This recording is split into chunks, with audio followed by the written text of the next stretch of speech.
निजी कॉलेज में तलबा से मुबैना ज्यादती की खबर सोशल मीडिया पर वायरल हुई तो तलबा एहतजाज करते बाहर आ गए। मुश्तिल तलबा ने कॉलेज में तोड़ फोड़ शुरू की और फिर आग भी लगा दी। हंगामा राई के दौरान 27 अफराद जख्मी होकर अस्पताल पहुंच गए। तसादुम के दौरान पुलिस एहलकार भी जख्मी हो गए।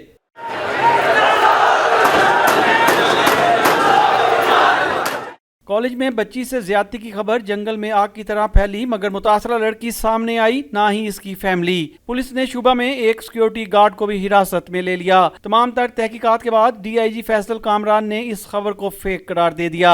इस वक्त तक इस वक़्वे की तस्दीक इसलिए नहीं हुई कि कोई विक्टिम या मुतासरा फैमिली अभी तक सामने नहीं आई, और मैं दोबारा ये कहता हूँ कि अगर कोई है तो वो ज़रूर सामने आए, हम फौरन कार्रवाई करेंगे। पुलिस ने सोशल मीडिया पर वायरल होने वाली खबर को बेबुनियाद करार दे दिया, मगर दूसरी जानिब वजीर तालीम ने कॉलेज की रजिस्ट्रेशन मुअत्तल कर डाली। कैमरामैन मोहम्मद वकास के साथ वसीम रियाज, डॉन न्यूज़, लाहौर।